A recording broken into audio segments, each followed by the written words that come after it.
Hey, Mwani, good morning. Well, the process of selecting the replacement for Senator Daniel Inouye's seat in the U.S. Senate continues today, and members of the Democratic Central Committee will submit 3 names of a list of 14 applicants to the governor for a final decision. Now, we're joined once again by Neil Milner, our political analyst. And Neil, you know, we're talking about earlier about the potential names of lists of people who could potentially fill this role of Senator Inouye. One of the names, of course, that's almost a lot of people think is going to go to is Colleen Hanabusa. Should she be appointed, what do you think that scenario creates for her current position in the House of Representatives? Well, it creates, the first thing it does is that, of course, it creates an open space that's going to be filled relatively quickly. But the second thing, and probably the most important thing, is that it actually creates the possibilities that the Republicans could win an election for a while, because this is a winner-take-all election. There'll be lots of candidates in it, and this is the way that Charles Jew won the last time. I think there's some anxiety on the part of the Democratic Party that this would open that opportunity up. So that's kind of the big thing, the big change that folks are worrying about there. Now, do you think that could possibly prevent Hanabusa from getting that spot, being that maybe the governor doesn't necessarily want to create that scenario for that position?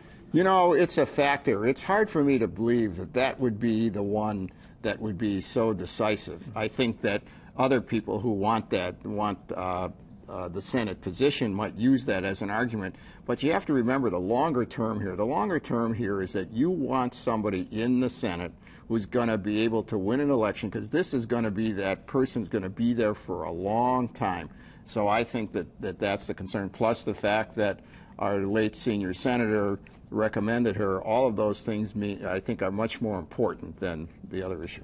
You know, and you look at the history in terms of those who get into office, the incumbents, they usually have a history of staying a little bit, a lot longer. Can you speak to that in terms of this appointment and how important it is for whoever is put into this position by the governor, their chances of potentially having, you know, the longevity of their role in the Senate? Well, their chances are great. I mean, incumbents anywhere have a big advantage, and this person becomes sort of an incumbent. Remember, this is the most Democratic state, big D, party state in the country.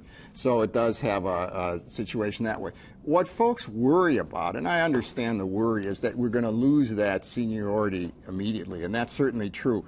But as a senator begins to accrue the kind of power and influence, if he or she is as smart as our last one, very early on, and it's important to get that person started on there. But you can think about this as a long-time job. I mean, you may not have the job security that this person is going to have.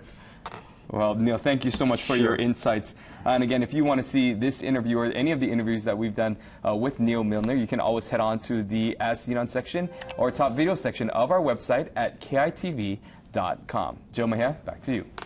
All right.